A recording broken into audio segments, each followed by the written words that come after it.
Pokémon TCG Pocket. Comment ce jeu a-t-il réussi à atteindre plus de 60 millions de téléchargements en moins de 5 mois? Vous en avez forcément entendu parler car ce jeu est véritablement en train de retourner internet entre les vidéos pack opening de dizaines de boosters, les combats et les conseils pour jouer des decks toujours plus optimisés. Salut, c'est Platinum et je vais vous expliquer pourquoi ce jeu a si bien marché en si peu de temps. Revenons 10 ou 15 ans en arrière, tu as tes premières cartes Pokémon, tu fais tes premiers échanges avec tes amis et là tu te dis que tu veux en faire la plus grande collection possible. Problème, à ce jour, plus de 12 000 cartes différentes de Pokémon existent, ce qui représente environ beaucoup d'argent. Des millions d'euros pour être précis. Tu reviens donc à la réalité. Le temps passe et là tu apprends que bientôt Pokémon Company va créer un nouveau jeu et tu es bien loin de croire que celui-ci va devenir le jeu mobile le plus téléchargé de ce début d'année 2025. Avant même le lancement de son nouvel opus, Pokémon Company savait que son jeu allait marcher. Pourquoi ? Grâce à sa communauté. En effet, celle-ci est l'une des plus importantes au monde, car Pokémon c'est des cartes, des films, des séries et de très nombreux jeux vidéo. De plus, grâce aux autres jeux sortis auparavant sur Switch, comme Pokémon version Diamant et Perle, ou alors Pokémon Soleil et Lune, et plus récemment Pokémon Écarlate et Violet, mais aussi sur mobile avec Pokémon Go, sorti en 2016, qui est aujourd'hui le plus grand succès de la licence, avec plus de 1 milliard de téléchargements. Et c'est au passage le jeu le plus téléchargé à ce jour, ce qui montre que Pokémon Company avait de l'expérience dans le domaine du jeu vidéo. Cependant, Pokémon cherche à se renouveler et à innover en proposant de tout nouveaux styles de gameplay qui, malgré leur simplicité, étaient exactement ce que les gens attendaient depuis le début, un jeu de cartes à collectionner.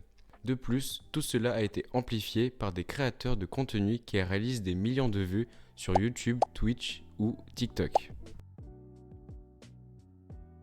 5,99€, c'est le prix d'un booster de la génération Soleil et Lune dans une grande enseigne française, mais ce prix peut très facilement passer la barre des 100€ et peut rapidement exploser pour les plus anciens boosters. Dites-vous que l'emballage des boosters de la première génération coûte actuellement plus de 90€. C'est énorme pour un emballage, non ?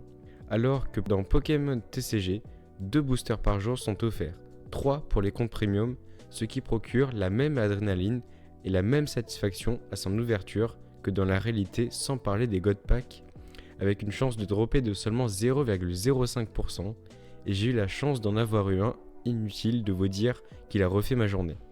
De même que serait Pokémon sans ces pile ou face qui peuvent soit nous faire perdre peu importe ce que l'on fait, mais qui peuvent aussi nous sauver à certains moments et nous permettre de gagner une partie perdue d'avance. Pokémon TCG propose plusieurs objectifs.